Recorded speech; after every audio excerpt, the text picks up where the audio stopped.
Buenas tardes a todos, bienvenidos. Después de 3 semanas hablando sobre la resiliencia con Marina Portela, Yael Ábalos, Alex Corsía, hoy vamos a dar un poco marcha atrás y vamos a hablar de historia. Y para eso tenemos aquí a Nadia Catán. Nadia Catán estudió la carrera de comunicación en la Universidad Anáhuac, México, donde también realizó la especialidad de periodismo. Posteriormente hizo un máster sobre historia judía y actualmente trabaja en el medio de comunicación Enlace Judío. En dicho medio es donde Nadia ha realizado entrevistas a distintas personalidades del mundo judío, tales como periodistas, políticos, artistas y embajadores. Dentro de tales entrevistas destacan sus conversaciones con 10 supervivientes del Holocausto. Asimismo, Nadia realiza documentales y reportajes de historia judía en los que narra distintas etapas de la historia, tanto del pueblo judío como del Estado de Israel.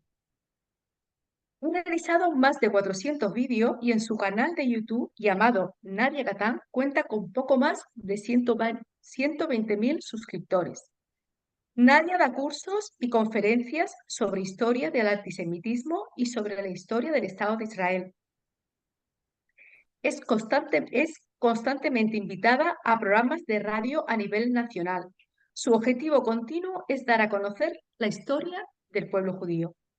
En marzo del 2021, Nadia Katán recibió el reconocimiento Doctor Honoris Causa por parte de la Universidad Internacional de Desarrollo Humano y Liderazgo. Y en agosto de 2023, sin fines de lucro y de manera voluntaria, se llevó a Israel a 25 personas no judías para mostrarle lo más hermoso y admirable de dicho país. Esto me ha llamado mucho la atención, Nadia, que te llevaras a gente no judía para que los dieras a conocer. Así es, Estrella. Mi objetivo principal es hablarle a las personas no judías. La gente en mis cursos, gente no judía con quien pues me interesa llevar el mensaje de lo que es el Estado de Israel, de lo que es la comunidad judía, etcétera. Así es. Estupendo. Bueno, pues cuéntanos un poco, si quieres, con diapositiva o te pregunto, como tú lo veas, ¿qué pasaba con la tierra de Israel o Palestina antes de la partición de la ONU en 1947? Correcto, me parece muy bien.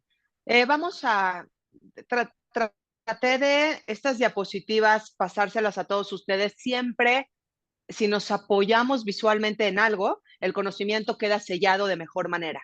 Así que quisiera yo hacer una división importante entre los hechos y las opiniones.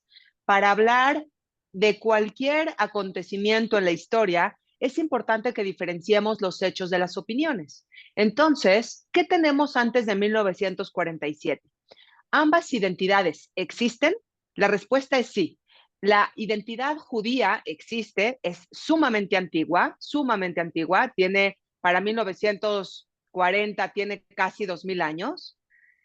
Y también existe una identidad palestina, que son los árabes que están en la región y que no se quieren ir a Jordania, no se quieren ir al Líbano, quieren continuar viviendo en las casas en las que viven y se sienten amenazados por las inmigraciones masivas que tenemos de las comunidades judías. Lo que un judío le va a llamar aliyá o aliot en plural, pues los palestinos del lugar, los árabes, porque palestinos son todos, hay palestinos árabes y hay palestinos judíos, pero los palestinos, ya sean cristianos o musulmanes, se sienten amenazados por estas inmigraciones. El tema es que ambos tienen una identidad colectiva. Ambos tienen, pues, distintos tiempos de antigüedad. Eso es un hecho. El pueblo judío es sumamente antiguo. En cambio, el pueblo palestino árabe no es sumamente antiguo. ¿Por qué? Porque eran lugareños, por llamarlo de algún modo, que siempre formaban parte de otro imperio. Eso quiere decir que no tenían una identidad propia. Por ejemplo, antes eran parte del imperio otomano y simplemente eran ciudadanos más del imperio otomano. antes de ello formaban parte de califatos y simplemente eran unos ciudadanos más. No existía una identidad palestina como tal. Se va a desarrollar después, eso es cierto, pero para antes de 1948 no hay una identidad palestina. Se está apenas formando. ¿Por qué? Por esta lucha que se está generando contra los judíos que quieren crear un Estado. Es la causa de luchar contra los sionistas lo que genera la identidad palestina. ¿Ambas son válidas? Pues podríamos decir que sí, porque eh, tienen sus causas, tienen sus motivos, algunos los podemos justificar, otros no, pero tenemos argumentos válidos en ambos pueblos, eso hay que decirlo como tal. Cuidado, no estoy hablando de jamás, del 7 de octubre, de lo que sucedió, no, estoy hablando de la causa palestina y de los argumentos que pueden tener ellos en este conflicto palestino-israelí. ¿Cuál es un argumento? Pues que sí, para 1947 que se está haciendo la partición, hay una mayoría palestina. Eso es cierto y es innegable y forma parte de los hechos. Ese es un argumento, pero tenemos otros argumentos judíos que son sumamente válidos, como el hecho de que en 1948 el Estado de Israel haya ofrecido paz en su Carta de Independencia y lo que haya recibido es pues el ataque de 5 países árabes vecinos. Lo que quedaría aquí como opinión es qué tan relevante es el tema de la antigüedad de cada identidad. Esta es una reflexión que me gustaría que hagamos juntos.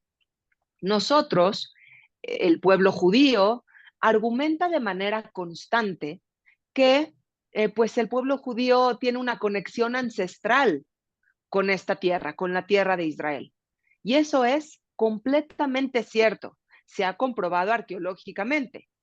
Es más, el Muro de los Lamentos, que es una de las paredes que quedaron en pie de aquel templo que remodeló Herodes hace 2000 años, no es lo más antiguo que tiene el pueblo judío.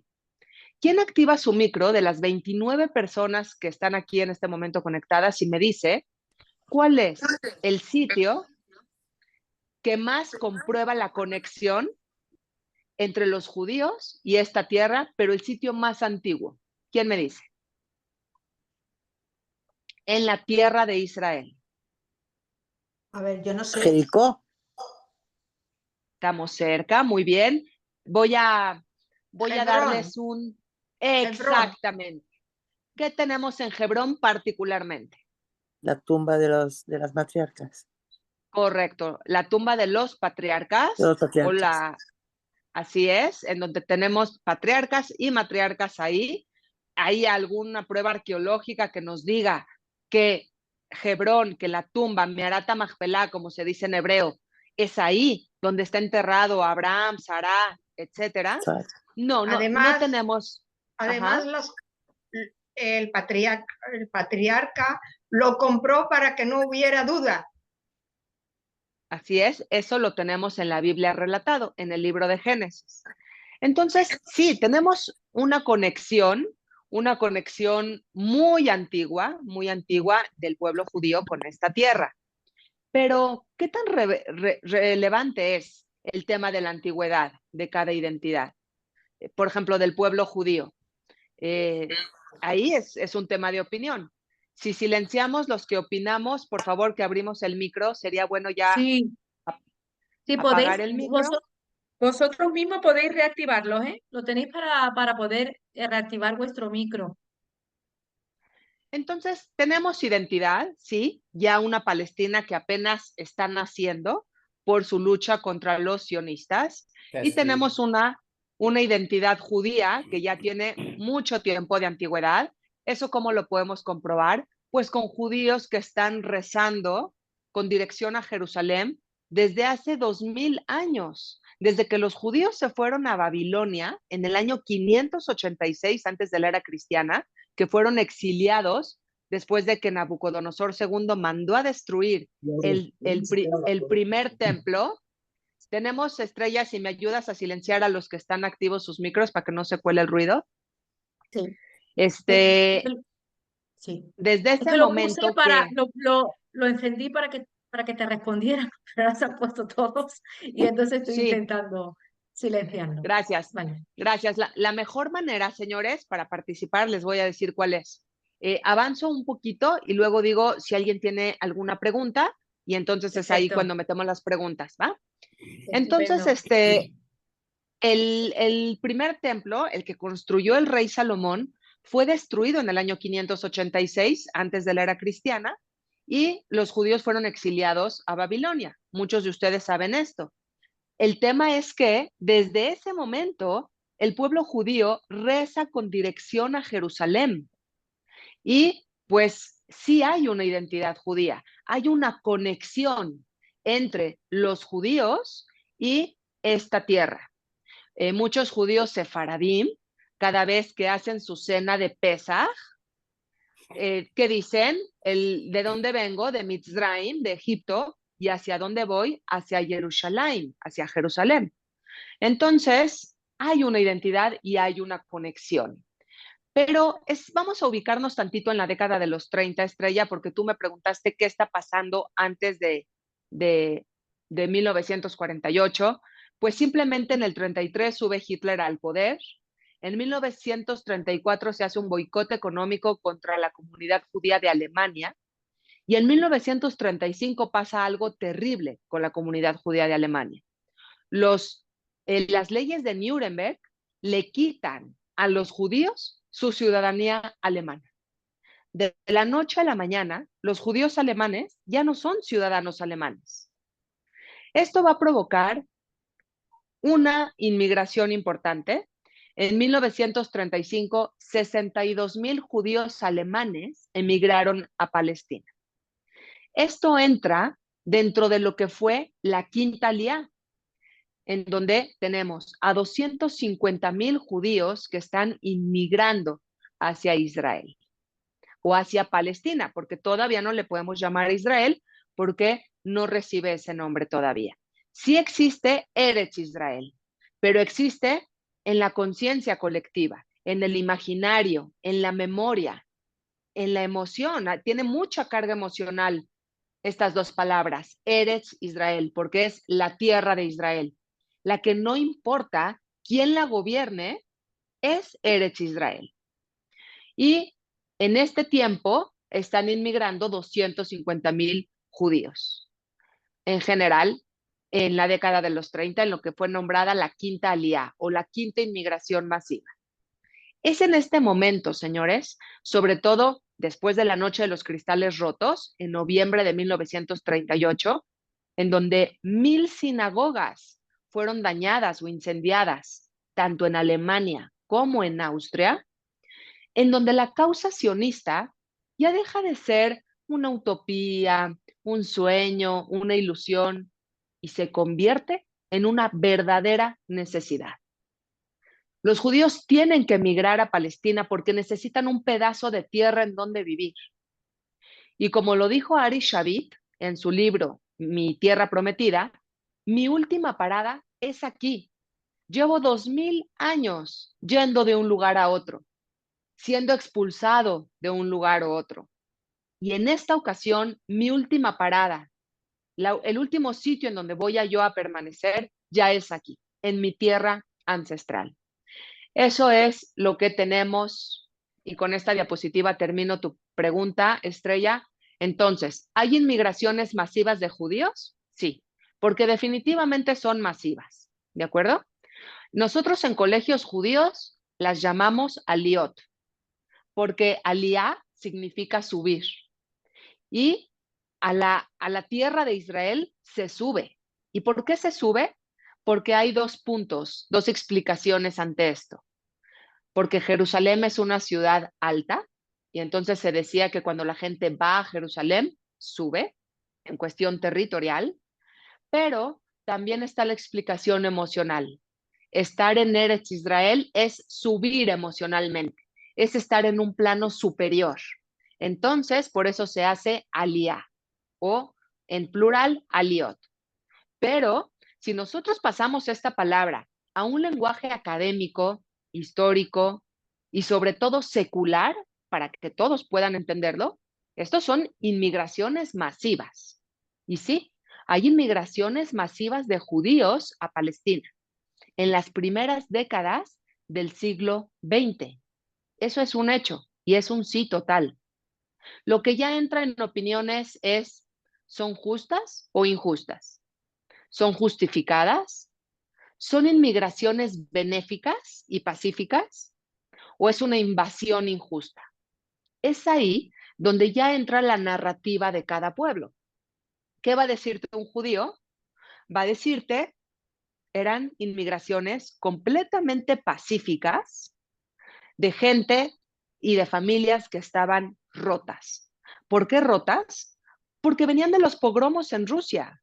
Por eso venían rotas. Hay gente que llegó sin un padre, una esposa, un esposo, hijos. Hay que leer el libro Dispara que yo ya estoy muerto, de Julia Navarro, para darnos un poquito una idea de lo que era un pogromo. Entonces, sí, era una invasión completamente pacifista. La gente que emigraba a Palestina, los judíos, era gente pobre, era gente que le había pasado muy, muy mal años atrás y era gente que no tenía intenciones de pelear. Lo único que quería era establecerse en un pedazo de tierra ya de manera segura. Esa es la narrativa judía y es correcta. Es cierta, está documentada, no por los judíos, sino por las bitácoras de los británicos que van a gobernar entre 1918 y 1947. Ahora, una invasión injusta, así lo narran los palestinos árabes. ¿Tienen razón en verlo así? Pues tienen su punto. Tienen su punto porque estamos hablando de una cantidad tremenda de gente que está llegando. Y eso, pues tal vez si te sucediera en tu país con otra nacionalidad, otra religión, otra raza que está llegando, te sentirías un tanto invadida o invadido. Tú me puedes decir, Nadia, no era un país, era una colonia británica. Es correcto, era una colonia británica, pero en donde había mayoría árabe. Entonces, los árabes se sintieron invadidos. No empezaron a pelear los judíos, comenzaron los ataques los árabes, pero esa ya es parte de otra historia. Espero que haya quedado clara estas primeras impresiones. Si alguien tiene alguna duda, por favor, estoy a la orden. Pueden activar sus micros. ¿Pero cuántos árabes vivían?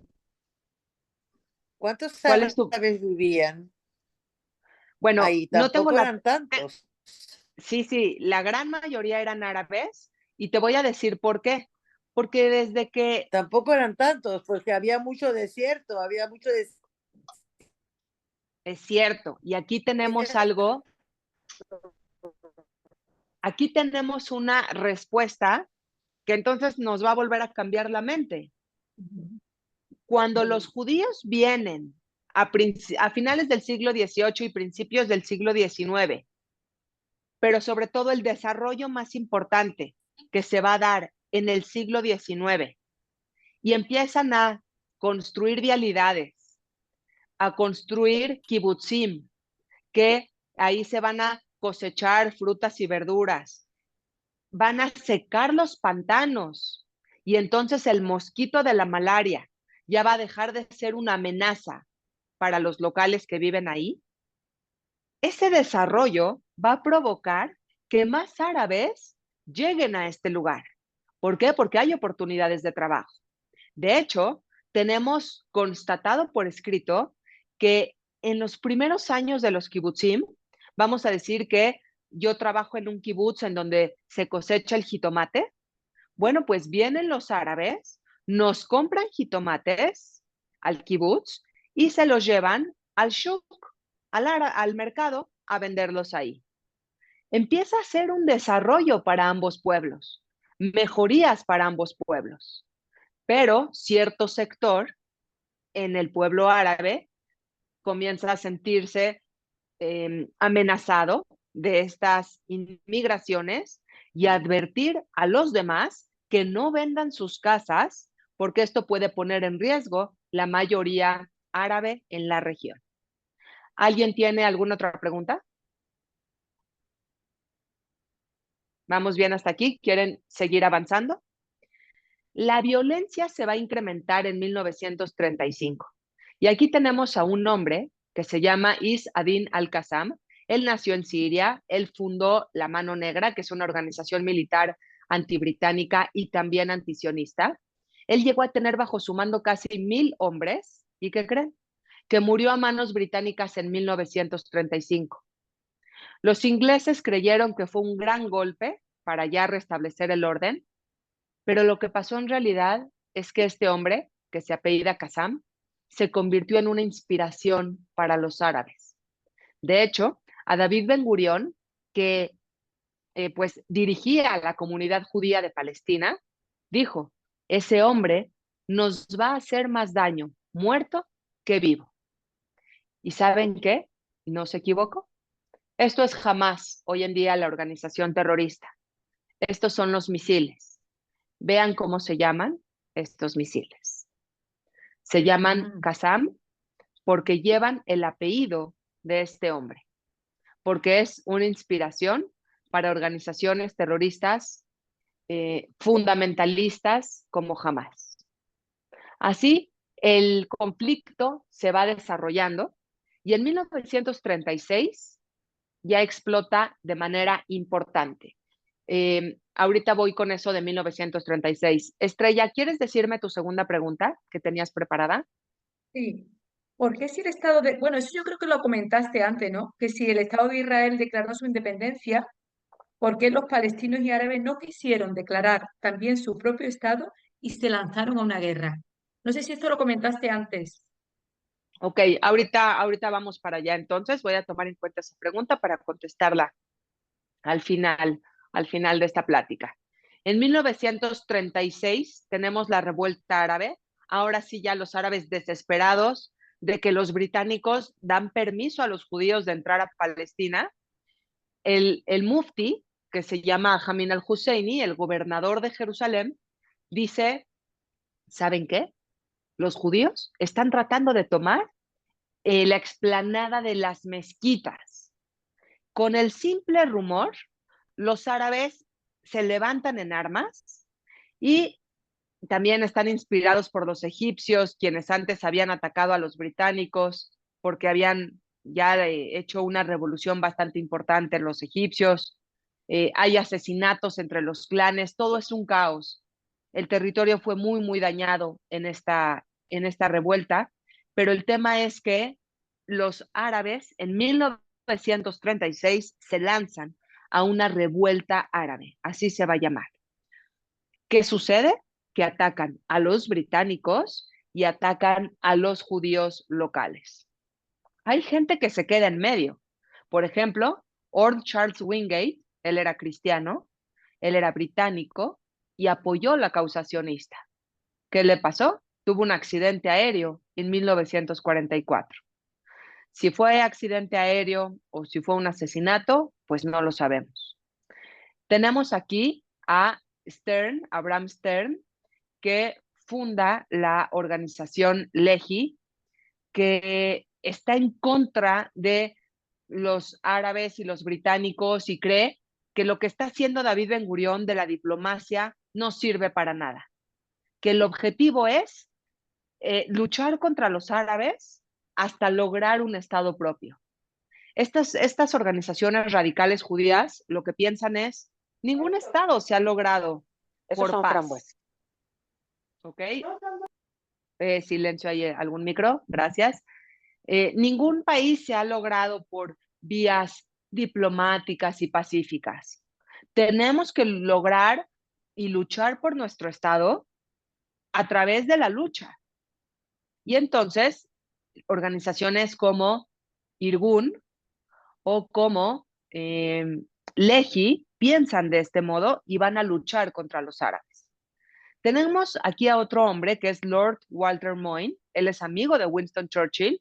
Él habló a favor de los palestinos. Dijo que sería bueno que pues los palestinos que han salido de sus hogares, muchos por miedo, muchos porque así se los han pedido los países árabes y otros porque han sido expulsados por los israelíes. Bueno, no se les puede llamar israelíes, sino judíos. Hay varias razones por las cuales los palestinos salen de sus hogares, no tenemos una sola. Pues este hombre que habló a favor de los palestinos fue asesinado por los judíos. Entonces ya lo que tenemos es un caldo de cultivo muy violento, en donde hay mucha pasión por ambos pueblos. Y en 1936 dicen los británicos, a ver, ¿qué vamos a hacer al respecto? Tenemos que solucionar. Y entonces mandan a una comisión ahí a Palestina a ver qué pueden hacer al respecto. Y dicen los británicos, opinamos que el territorio se ha dividido en dos.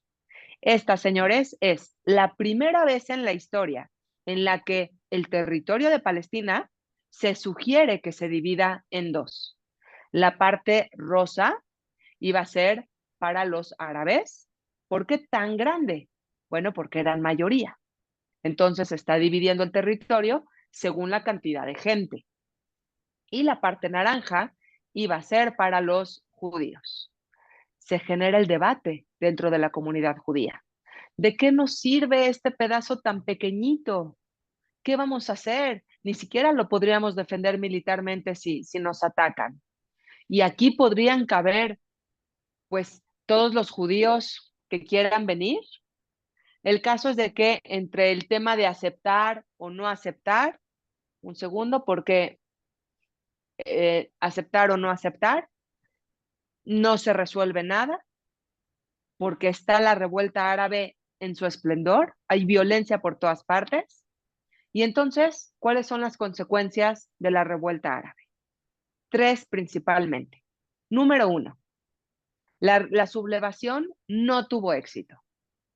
Tenemos 5,000 muertes árabes, 415 de judíos y 262 de británicos. Estas 262 de las muertes británicas, van a ser muy importantes porque es lo que empieza a convencer a los británicos de que les conviene mejor dejar este pedazo de tierra.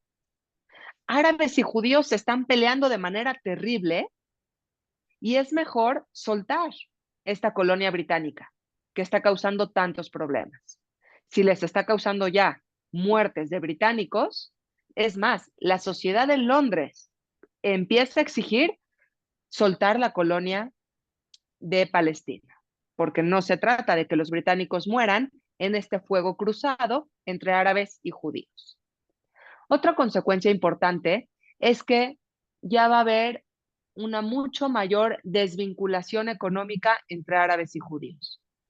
¿Se acuerdan que les platiqué que en un inicio los árabes podían comprar frutas y verduras de los kibutzim y luego ir a venderlas al shuk, al mercado? Pues eso va a desaparecer. Después de la revuelta árabe, árabes y judíos ya son mucho más enemigos. Si antes pudo haber una buena relación, ahora ya no. Y ahora la tercera consecuencia importante es que el mufti de Jerusalén, aquel que había dicho que los judíos quieren tomar las mezquitas y demás, el que había provocado todo el caos, huyó a Irak, porque ya es un perseguido de los británicos por haber provocado todo este caos. Estas son las consecuencias de la revuelta árabe. Pero la más importante, y con esto ya hago una pausa por si hay preguntas, la más importante es que en 1939, que termina la revuelta árabe, los británicos dicen, hasta aquí. No, tenemos que controlar esto de alguna forma, así que los judíos ya no pueden llegar a Palestina, ya no pueden inmigrar. Pueden inmigrar pocos en los próximos 5 años y eso es todo. Después de eso, ya nada. Esto va a ser conocido como libros blancos. Seguramente ustedes han oído este término y conocen del tema. Pero ¿cuál es la tragedia? Y yo les pregunto a ustedes, para quien quiera activar su micro y contestarme. Este libro blanco, en donde se les prohíbe a los judíos migrar a Palestina, ¿cuál es la tragedia? Porque esto se da en 1939. ¿Qué me dicen? ¿En dónde encuentran ustedes la tragedia? El Holocausto. Correcto, así de fácil. Que en Estaban ahí. 1939, Hitler ataca a Polonia. De la noche a la mañana, 3,5 millones de judíos polacos no tienen una escapatoria. Podía haber sido Palestina un lugar hacia donde migrar, pero los británicos cerraron las puertas. ¿Por qué las cerraron? Para mantener un orden en su colonia, para mantener la paz, entre comillas, entre árabes y judíos. ¿Hasta aquí hay alguna pregunta? Karina, ¿quiere preguntar algo? Buenas a todos. No, iba a hacer mi pregunta, pero también comento de esto que estás contando, que mis abuelos paternos, luego de la guerra de Polonia y de Lituania, en un barco fueron hasta la colonia británica y que no les dejaron entrar, o sea, volvieron con su barco. Eso me recordé ahora. Voy a mi pregunta. Luego de la revuelta árabe, o simultáneamente, cuando comentaste que los judíos expulsan palestinos, quiero saber, o sea, por qué, o sea, qué aludían o por qué expulsan. Sobre todo me interesa por saber lo que ellos comenten hoy en día, o sea, que se sintieron expulsados, Claro. ¿bajo qué consigna? Ok. Es importante establecer el tiempo en el que fueron expulsados. El tiempo en el que los palestinos, algunos, no todos, fueron expulsados de sus casas fue en tiempos de guerra, en 1948 principalmente, que estalla la guerra. Y hay 3 razones por las que los palestinos van a salir de sus casas. Voy a mencionar las 3 razones para que quede clarísimo cuáles son, porque no tiene que ser una u otra, son las 3.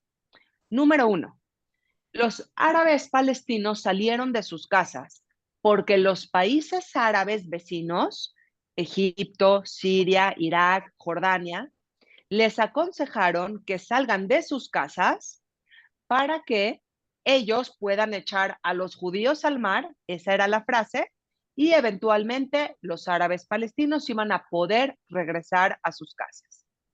Lo que sucedió es que tras la guerra, los judíos lograron defenderse, lograron defender la independencia del recién nacido Estado de Israel, y entonces los árabes palestinos ya no pudieron volver a sus casas, porque el plan pues no fue como los países árabes se los habían planteado. Esa es la razón número 1. La razón número 2 por la que los árabes palestinos salen es por miedo, porque el ejército de los judíos que acaba de nacer, que se llama ahora ya las Fuerzas de Defensa Israelíes, antes pues eran muchos ejércitos divididos, etcétera, pero a partir del 48 David Ben Gurión los unifica a todos en un mismo ejército, van avanzando de aldea en aldea y algunos palestinos sienten miedo, sienten mucho miedo. Entonces salen y huyen porque tienen miedo de ser víctimas de la guerra. Finalmente hay balas por todas partes, hay guerra y tienen miedo y salen de sus casas de forma voluntaria.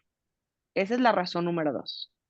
La razón número 3 de por qué los palestinos salen de sus casas es porque el ejército israelí, estamos en una etapa en la que el decir israelí es muy nuevo, de verdad está en sus primeros días, la palabra israelí.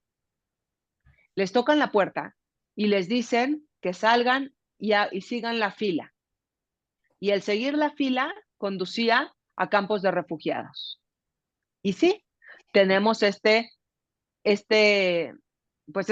expulsión que de hecho en la terminología judía se va a llamar el plan Dalet, porque el objetivo era despejar algunas aldeas palestinas que estaban dentro de las fronteras israelíes.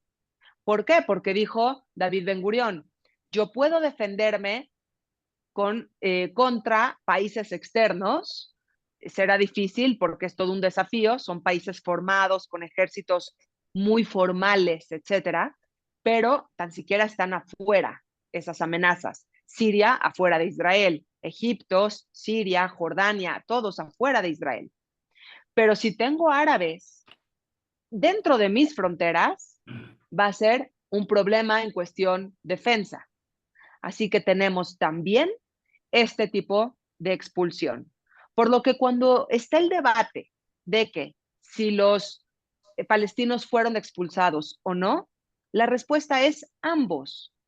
Ambos. Hay palestinos que salen por voluntad propia, hay palestinos que salen por la promesa de los países árabes de que salgan, por recomendación de los países árabes, y hay palestinos que salen por la expulsión de los soldados judíos israelíes que acaban de formar un ejército. Entonces, las tres son correctas. ¿De acuerdo? ¿Alguien más? ¿Alguna otra pregunta? Yo quisiera, no ha hecho usted mención en todo esto, y me parece que es importante lo de la declaración Balfour. Me parece que tiene mucha importancia en lo que se está hablando.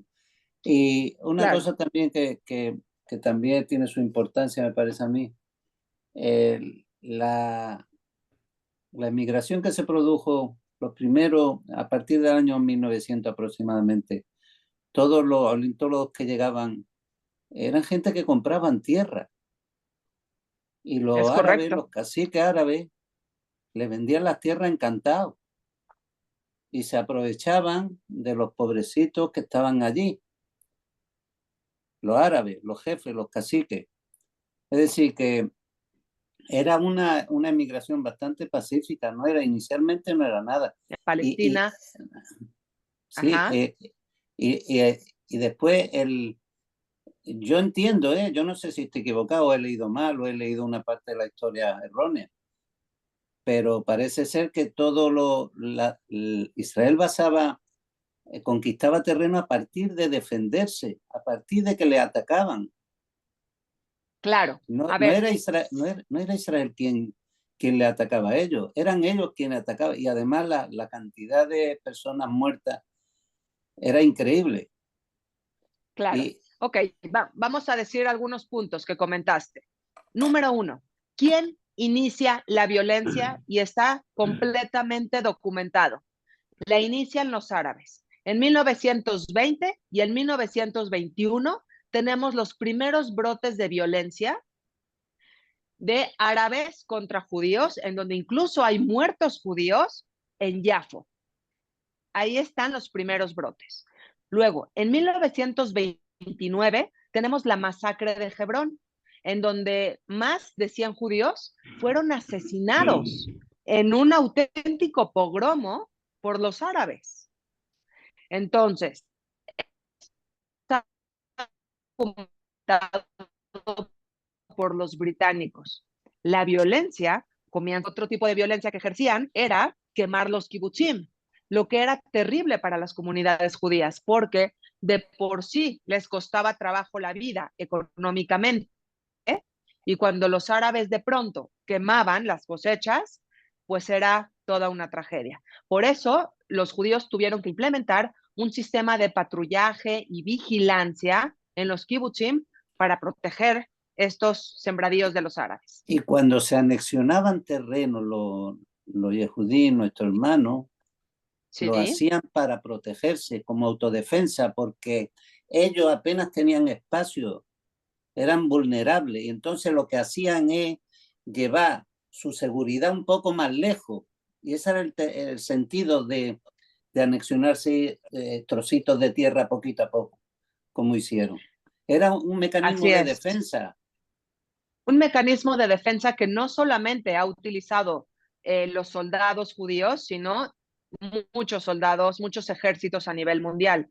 El tema es que lo que me mencionabas de la compra de tierras me parece muy, muy interesante y quisiera mencionarlo. Esto era parte de eso lo inició Theodor Herzl en un congreso sionista que hubo y tomaron esa medida. A partir de... Todo esto se produjo después a partir del caso Dreyfus en Francia. Es correcto. ¿Qué tenemos? Una compra de tierras en donde filántropos como la familia Hirsch, como la familia Rothschild, como organismos como Keren Kayemet van a comprar tierras. Ahora, ¿qué va a pasar? Que van a llegar con algunos árabes de la región de Palestina y les van a decir, te compro esta tierra, ¿no? Que se medía en dunams. Y como decir hectáreas, por ejemplo. Y entonces el árabe, que estaba bastante empobrecido, que a veces ni siquiera tenía dinero para cosechar toda esta tierra y utilizarla de manera productiva, pues no podía resistirse ante la oferta que era generosa y vendía la tierra. Esto era un riesgo para él, porque si los otros árabes se enteraban de que vendió su tierra a los judíos, iba a ser considerado un traidor. Pero al mismo tiempo, muchos árabes estaban cayendo en la tentación de sí vender las tierras. De hecho, Ajamin al-Husseini, el mufti de Jerusalén, lo que hace es comprarles las tierras a algunos árabes a precios regulares y luego vendérselas a los judíos a precios exorbitantes. Parece que hubo más casos aparte del mufti este. Exactamente. Y otra cosa también interesante que es necesario que sepamos, el mufti estaba muy unido a Hitler y tenían pacto entre ellos. En 1941, el mufti de Jerusalén visitó Berlín y se reunió con Adolfo Hitler. Ahí no se sabe lo que hablaron. Yo sé que han surgido teorías de que tal vez el mufti le dio la idea de las cámaras de gas a Hitler. Todo eso, si ustedes lo han escuchado, es información no confirmada. Y repetirla es una irresponsabilidad porque no está confirmada. Fue una reunión en donde nadie sabe lo que se dijo, pero sí se cree que el mufti le pidió a Hitler que lleve el holocausto a Palestina, porque realmente era algo muy bueno para él, ya que en vez de estar peleando hombro a hombro, es decir, contra los judíos, que estaba haciendo una lucha difícil, los nazis eran mucho más poderosos y podían venir a Palestina y acabar con los judíos en un solo movimiento de una manera fácil. Así que también tenemos relación. Voy a terminar con este dato que me preguntaban de la declaración Balfour para también mencionarla. Les voy a pasar un video después de las preguntitas que vamos a tener un segmento de preguntas. Les voy a pasar un video y con eso terminamos la clase. ¿Les parece bien? La declaración Balfour. La declaración Balfour.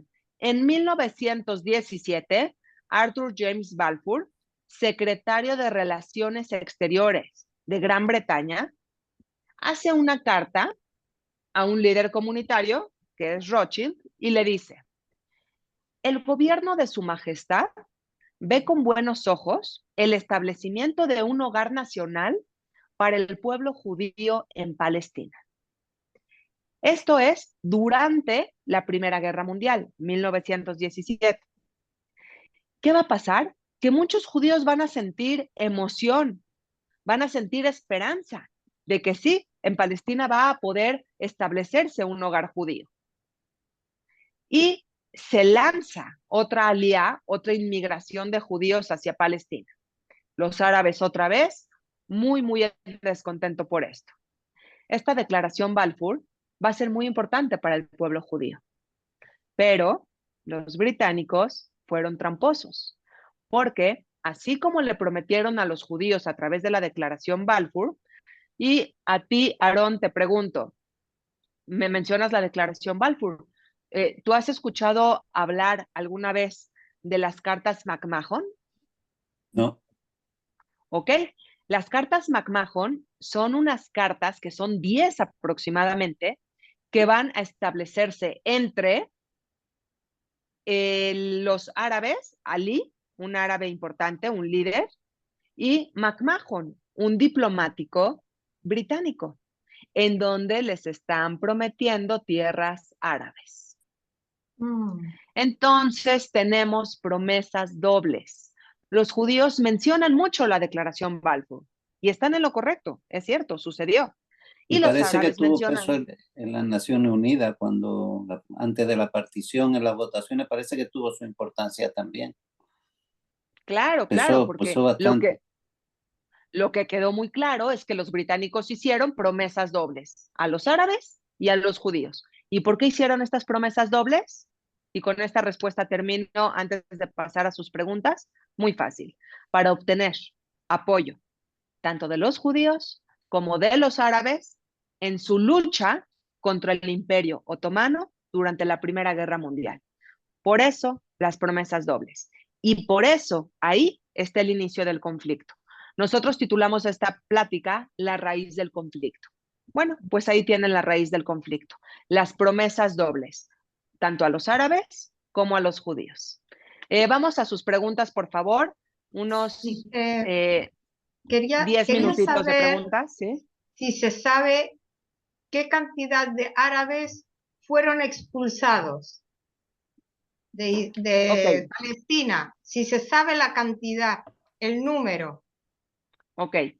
En 1948, y la guerra, en lo que conocemos como la Guerra de Independencia del Estado de Israel, y se extiende hasta 1949, porque es una guerra que va a durar más de 10 meses, se calcula que entre 600,000 y 700,000 palestinos salieron de sus casas por diferentes motivos.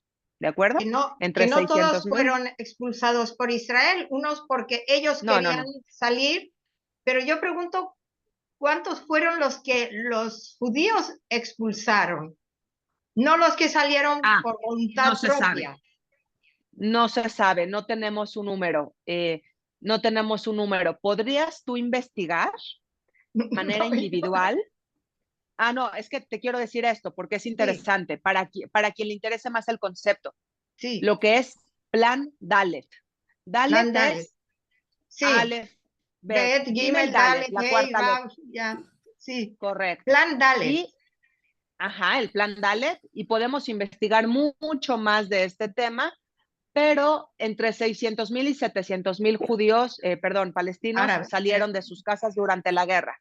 Déjenme de hablar por un segundo de otro tipo de refugiados. Los refugiados árabes, judíos que estaban en países árabes. Ejemplo, judíos que vivían en Irak, que vivían en Siria, que vivían en Líbano, en Egipto, y que de la noche a la mañana salieron expulsados. Ahí son como 800,000 judíos árabes que además salieron expulsados con las manos vacías.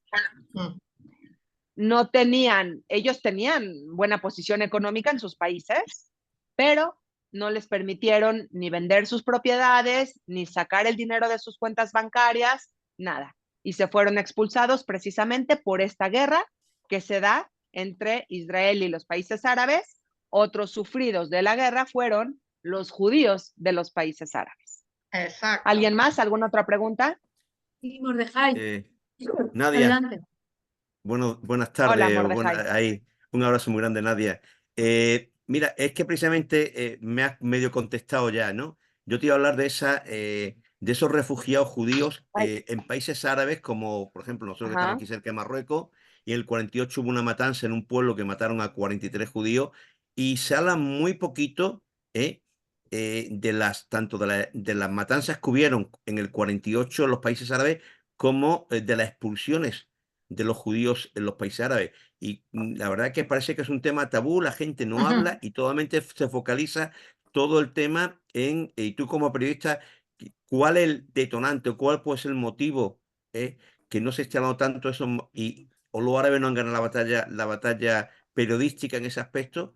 Que el mundo nada más que se habla pues, de los refugiados palestinos, entre ellos la hija de Yasser Arafat, ¿no? Que se considera refugiada y tiene 3 billones de euros, ¿no?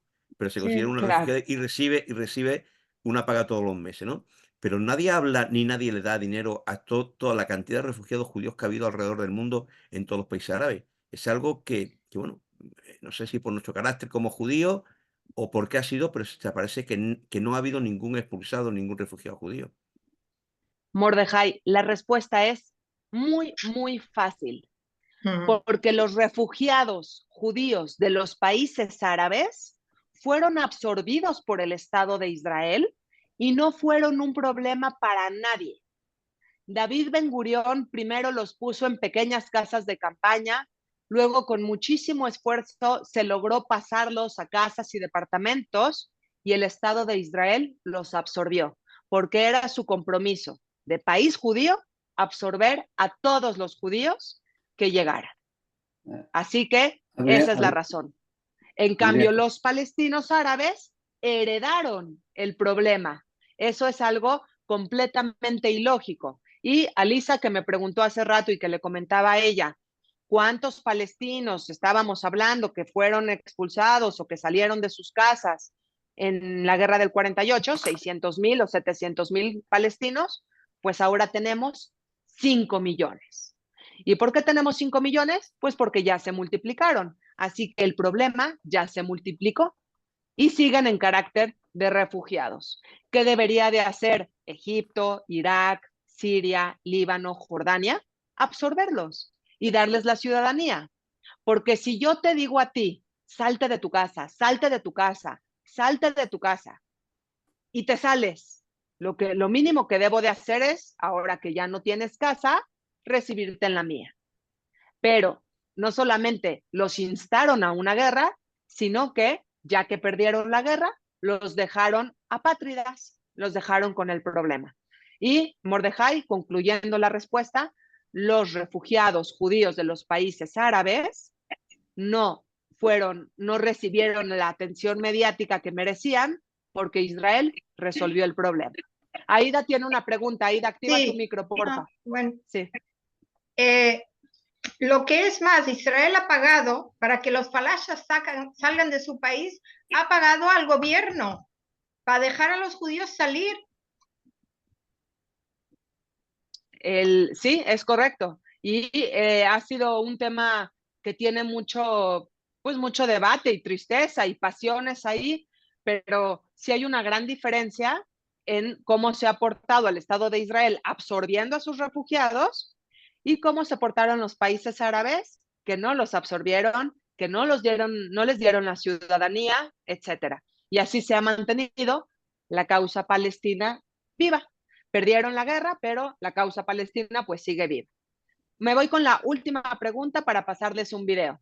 Yo tengo una pregunta. ¿Por qué llaman campo Dime. de refugiados a Jabalilla y esto cuando es una ciudad y lo llaman campo de refugiados? Me hace una gracia, es una ciudad, es un pueblo como cualquier pueblo. Sí, porque tú lo ves como ciudad, estructuralmente hablando, arquitectónicamente hablando, pero la gente ahí dentro, pues son palestinos que para entrar o salir de ese pedazo de tierra, vamos a decir que quisieran ir a otro país en el mundo, necesitan utilizar el aeropuerto David Ben-Gurión, ¿de acuerdo? Es decir, políticamente hablando, no tienen autonomía propia y eso los convierte en un campo de refugiados. ¿Hay gobierno propio? Sí, pero no hay una libertad de entrar y salir y eso es en donde, por eso reciben el nombre de campo de refugiados. Un campo de refugiados no siempre tiene que ser casas de campaña, también puede ser una ciudad mejor instalada. Sí, lo que pasa es que en Europa cuando dices campo de refugiados inmediatamente piensan en tiendas de campaña y que están ahí pasando hambre y pasando calamidades. Claro. Me pregunta Judith, ¿por qué no se declaró Palestina como Estado? Fíjate, Judith, que sí se declaró. A finales de la década de los 80, Yasser Arafat declaró el Estado palestino desde Túnez, porque él estaba exiliado en Túnez.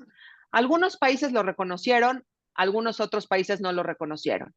Pero los palestinos perdieron una terrible oportunidad en 1948. ¿Por qué? Con esta idea cierro la clase de hoy y nos vamos al videíto. ¿Por qué? Si en 1948, cuando se emite la resolución 181, David Ben-Gurión hubiera declarado el Estado de Israel como lo hizo, pero también un líder árabe hubiera declarado el Estado de Palestina, país de Palestina, etcétera, hubiéramos tenido dos países gemelos que están naciendo al mismo tiempo. Y cuando nacen dos países gemelos, pues nacen con los mismos derechos y las mismas obligaciones.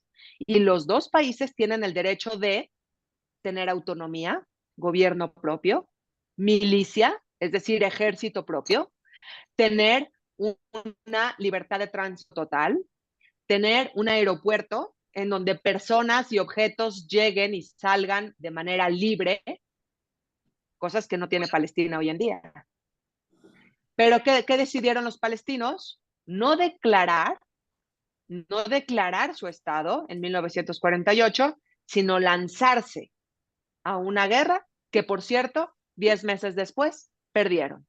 Así que lo que hicieron fue afectar más su situación.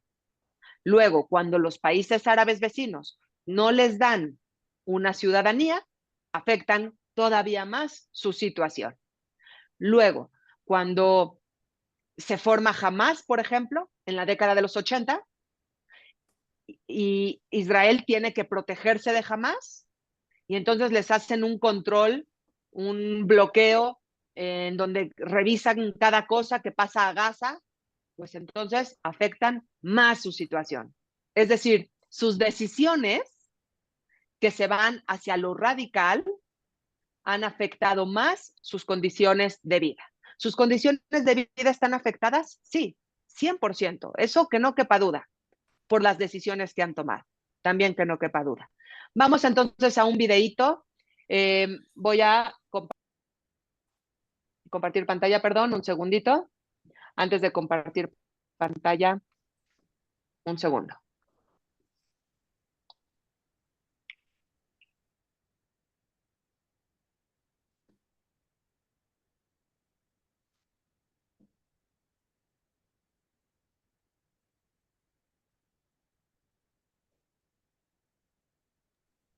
Señores, les voy a poner un video. En lo que se los pongo, voy a ponerles un video que a mí en lo personal pues me conmueve. Se llama Israel, el milagro continúa. ¿Por qué? Porque realmente en 1948, cuando estalla la guerra y tenemos muchos países árabes vecinos atacando al mismo tiempo, fue un verdadero milagro que el Estado de Israel haya vencido, porque pues tenía todas las de perder. Tenía un ejército en el que 1 de cada 3 soldados estaba armado. Imaginen ustedes qué locura. Habían 3 soldados judíos, pero solamente uno tenía un arma. Era una verdadera locura. De hecho, el general Montgomery, británico, dijo: yo no le doy al Estado de Israel ni 15 días de vida. ¿Qué pasa con Montgomery? ¿Era antisemita? No, la verdad no.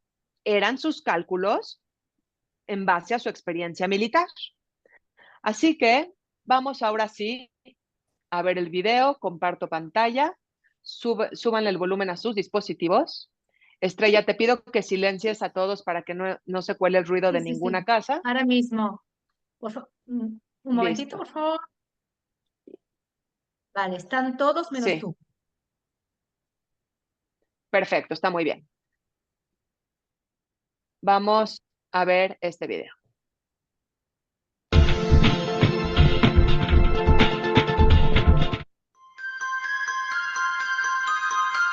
Todos los radios están encendidos. Hay nervios fulminantes, pero también optimismo. Es 29 de noviembre de 1947. El mundo entero está atento y espera impaciente. Una votación se está llevando a cabo en la ONU. Egypt? No. Soviet Union? Yes. United Kingdom? Abstain. The United States? Yes. Resolution of the DUC Committee for Palestine. was adopted by 33 votes, 13 against, 10 abstained. Finalmente, sale a la luz la resolución 181. Después de más de 1800 años de exilio, hay un hogar para el pueblo judío. Fueron 33 votos a favor, 13 votos en contra y 10 abstenciones. El resultado es escuchado por todos, causando euforia y todo tipo de emociones. El gobierno británico se prepara para irse, ya que su ocupación de Palestina al finalizar la Primera Guerra Mundial 30 años atrás, solo les ha traído problemas y situaciones imposibles de controlar. Los judíos festejan, mientras que los países árabes se preparan para atacar. ¿El mundo? ¿Qué está haciendo el mundo? Muy fácil. El mundo hace lo de siempre. Se dispone a observar. Transcurren meses violentos. Inmigrantes judíos llegan felices, cansados pero motivados. Después de todo lo acontecido, no iban a pedir permiso para vivir en parte del territorio concedido. Los palestinos, profundamente indignados, se niegan a la división del Estado. El clima político es tenso, tanto que Palestina se hunde en conflictos y ataques internos. El último gobernante británico se retira y Ben Gurión prepara su declaración de independencia. No establece en ella ningún tipo de frontera, pues no va a comprometerse algo a lo que sus mismos enemigos se niegan. Sin embargo, escribe algo más sustancial. Ofrece paz. Extendemos nuestra mano a todos los estados vecinos y a sus pueblos, en una oferta de paz y buena vecindad. Y los exhortamos a establecer vínculos de cooperación y ayuda mutua con el pueblo judío soberano asentado en su tierra. El Estado de Israel está dispuesto a realizar su parte en el esfuerzo común por el progreso de todo el Medio Oriente.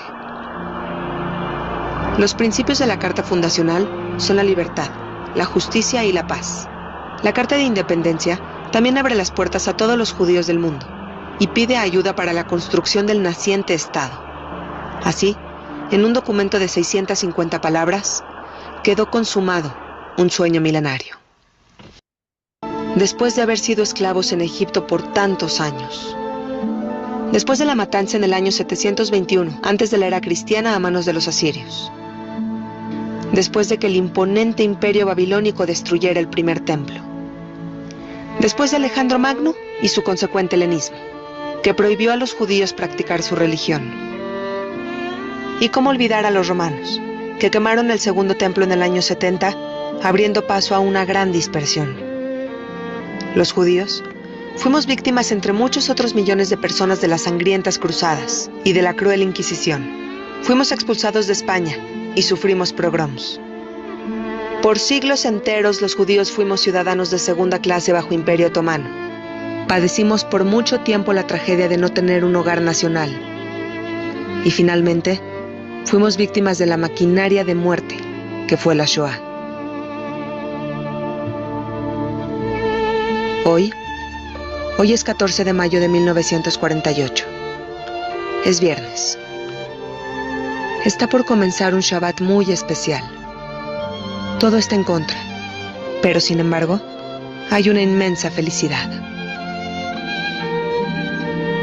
La motivación no es nueva. Los judíos inmigrantes a la entonces Palestina llevaban ya décadas trabajando para fertilizar esta tierra. Nos organizamos en comunidades agrícolas, los llamamos kibutzim, y a base de un monstruoso esfuerzo, hemos hecho florecer el desierto. La verdad, hablando con toda sinceridad, el terreno no es bueno. Nos rodean muchos pantanos y un enorme desierto. Pero las ganas por vivir son más grandes que el Negev, y los judíos merecen un estado que dure para siempre. Qué lástima que no vive Teodoro Herzl, el padre del sionismo, el que organizó el primer congreso sionista en 1897. Ojalá estuviera aquí, y no solo él. Quiero pensar que en este importante momento, todos los judíos tienen varios invitados del cielo.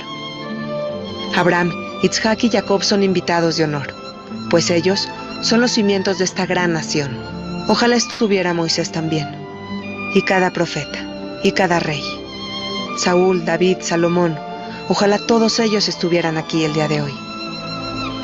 Son muchas personas las que han anhelado este día, y aunque tengamos enemigos, somos un bebé recién nacido que se aferra a la vida. Ya no escucho mi voz.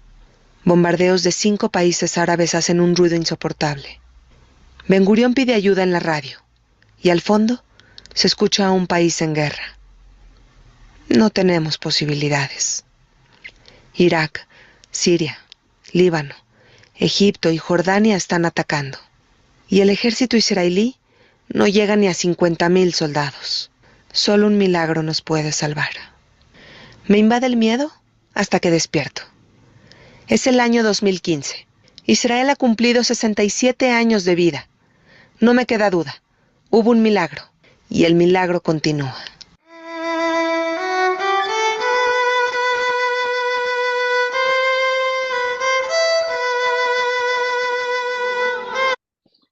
Ok, señores, pues así terminamos la clase de hoy.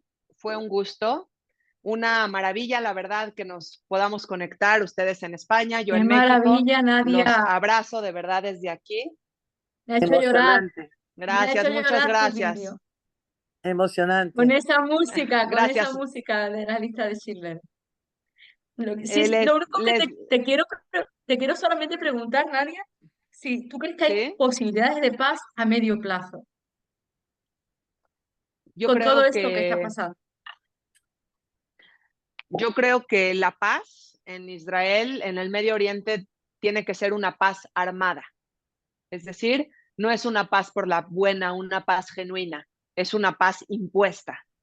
Y creo que están las condiciones peores que hace unos años, que hace décadas, por ejemplo, mucho peor. Y creo que estamos viviendo el momento más complicado que ha atravesado el Estado de Israel. Estuve en Israel la semana pasada, fuimos a una actividad de solidaridad, a una misión de solidaridad, y estuve en Tel Aviv cuando se cumplían 100 días del atentado terrorista.